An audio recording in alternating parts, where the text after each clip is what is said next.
It's very difficult to know the correct term to use for what the British have done through Axis Hollywood. One reason is that there's a transcendentalist fervor about the crowd in cinema who merged in Fayum with the Italian futurists and coagulated around the Axis collaborator Gurdjieff during the occupation of Paris. They included fourth dimensional psychologists. Now, it's important to understand that this fourth dimensional theory that they advanced was not based on Einstein's special theory of relativity, which was proven about 6 months after the publication of this fourth dimensional theory.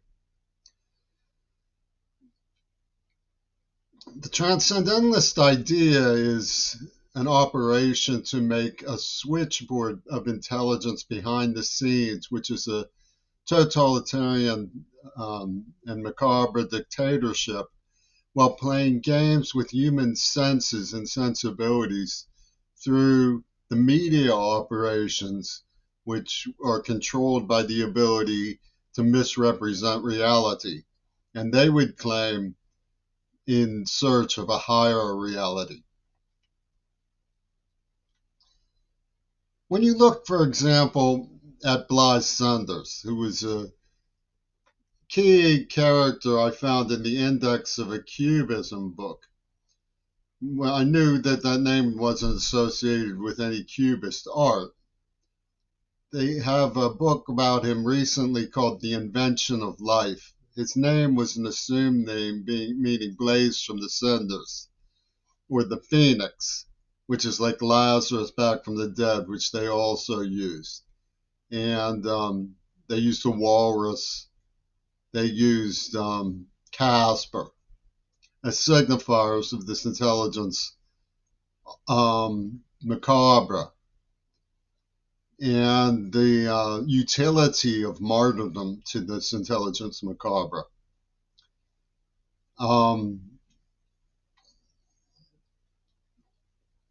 When you look at Robert Penn Warren's book, All the King's Men, it's similar to the ideas of Blythe Sanders, who thought about cinema and the potentialities of cinema and decided he would mirror his ideas in his own literature.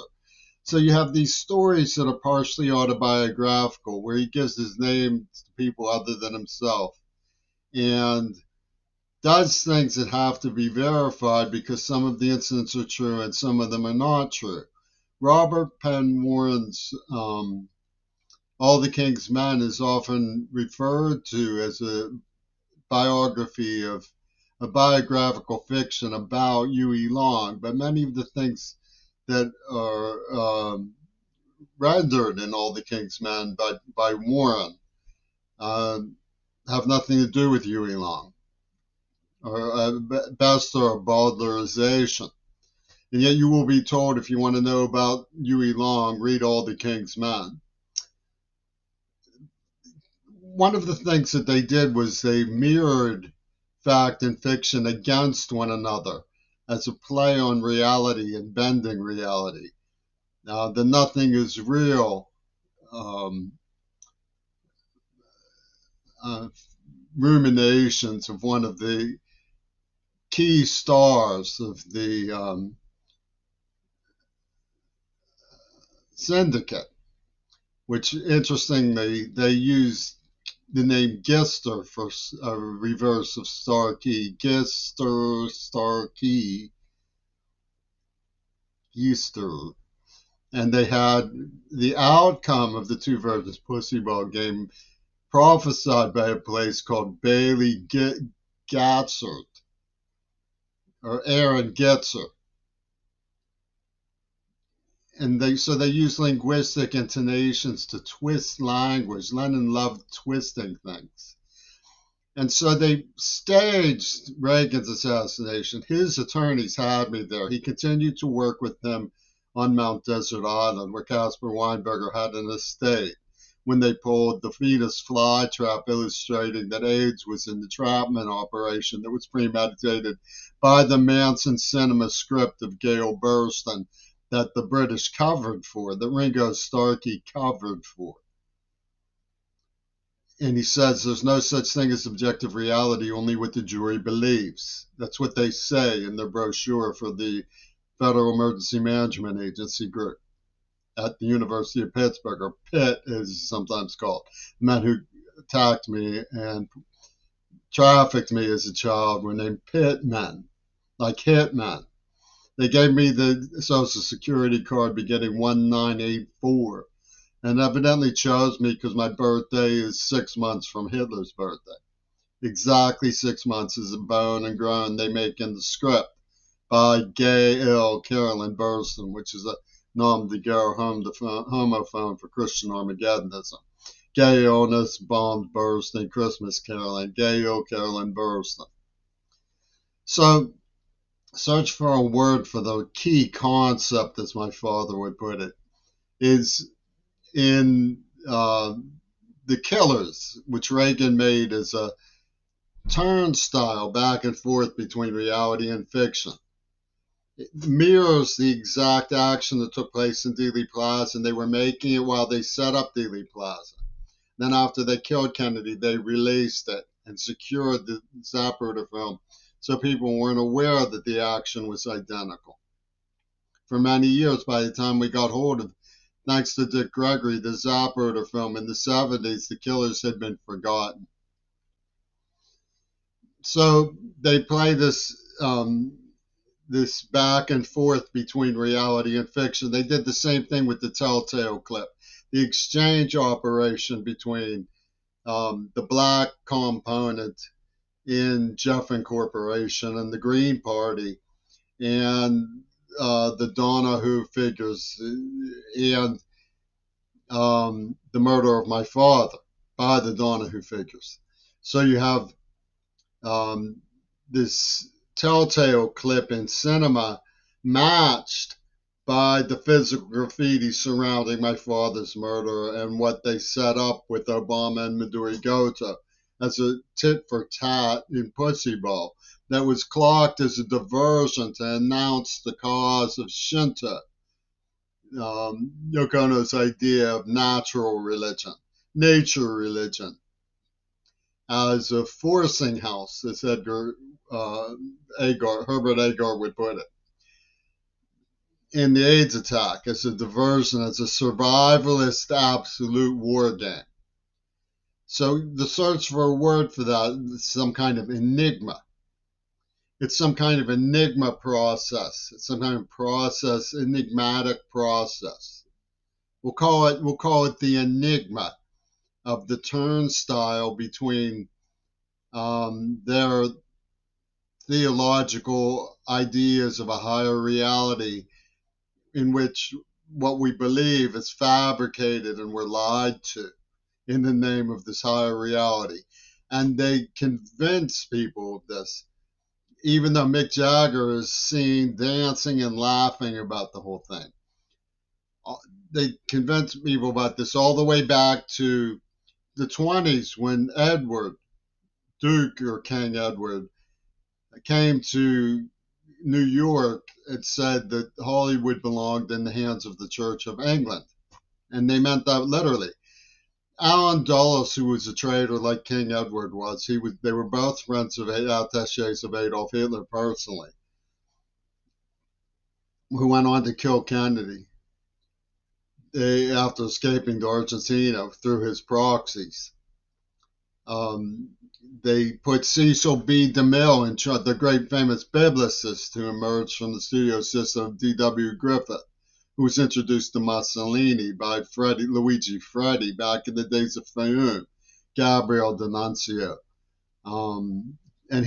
Gabriel D'Annunzio dated Sarah Bernhardt. The script came to me through a family in state in Pennsylvania, the Todd family, who appear on my father's last book as he's sickened. Who have a woman named Sarah Bernhardt in Guatemala at the present time. They, D.W. Griffith machine led to the biblicist Cecil B. DeMille, who Alan Dulles put in charge of Radio Free Europe, while his brother, John Foster Dulles, was exonerating Unit 731, the biological warfare specialists of Japan.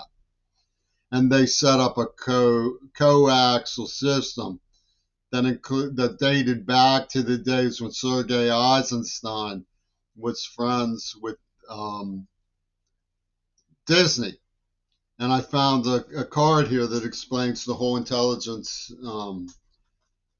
theology of this concept of the good guys of each special racial group are more important materialistically than caring for the masses' health, for sustainable development goals, for medicine, for fair access to water.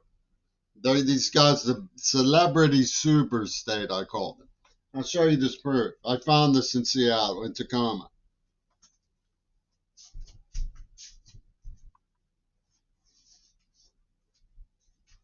This book came from, it was discarded by Tacoma Community College while I was a student there. Okay, it contains a very interesting proof. It's Religion in the Soviet Union by Walter, like Disney, Colors. See, and notice how they changed the spelling of color. They sort of tamper with it.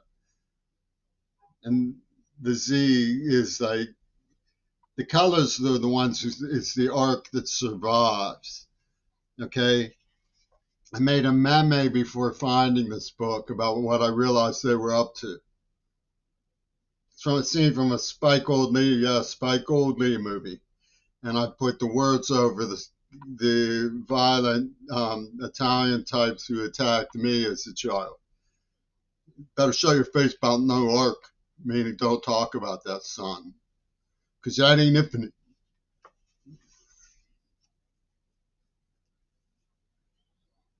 And if you notice the card, the two people who checked this out were from 1974, which is when the script comes from. The script focuses on somebody named Dee Dee. And the name Delia Dagan, which is a lot like the girl in Moscow whose car was bombed from the Eurasian philosophy professor of great world renown from Russia. And notice underneath is Mark Wagner. The Wagner group has become famous with the war in Ukraine because they're a special mercenary outfit linked to the Russian army. So what was done was that it helps frame an understanding for evaluation of why Oswald was moved back and forth. Oswald was a name indicator of Oswald Mosley, who was a friend of Ribbentrop, who's leader of the British Union of Fascists. And there's evidence that the British were in on all of this. The Liverpool, where the Beatles came from, was the seat of the Confederate Secret Service. And the trickery of Jeffin and Obama is to play like there's a racial struggle going on, to clear the air of things by hitting double homicide back and forth between white and black, when in reality, they say they're advocating for the black man through their Pussy Bowl operation. In reality, the brains of the business are a partnership between the KKK and the NAACP for a new concept of Confederacy, which is an arc. This comes from the minds of John Lennon and Yoko Ono, an arc of colors. So you have Walter Colors as a religion specialist for the Ouspensky supergroup. And there was a period when there was a non-aggression treaty between Stalin and Hitler. This goes back to the formation of Hollywood. Hollywood got its start at a time when there was a contested sovereignty zone in Fiume between Croatia and Italy and the Habsburgs, which was a counterfeiting done. So counterfeiting, Hollywood in the era of the great dictators all emerged together. And the fourth dimensionalist group between the two world wars came up with this idea of a hidden hand leapfrog oligarchy. And the idea hit everybody's desks at the same time and then disappeared. Where did it go? Like Houdini went into the room behind the revolving bookshelf because they adopted the idea. And you can see the signifiers in Hitler Reagan's semiotics throughout his film career. And they played the game of ventriloquism. Reagan's ideas were distributed among the cast so that he had a puppet show going on, espousing this cosmic garbage, which is at war with the civilized ideas. I mean, they're bombing school buses. My father retired to drive a school bus. He was on Bush's ship in the Navy. He worked with Eisenhower. They targeted me for future dementia with Parkinson's. Targeted me.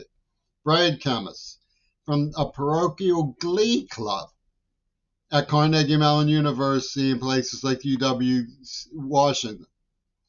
A parochial glee club of rivals who got ahead of me by deafening me and torturing me and using me for this defamatory war game, saying he's not a good boyfriend because he gets dependent because he's deaf. And they actually use a nerve agent to create a personality change. The person is indexed to The Exorcist, the enemy within. Get it?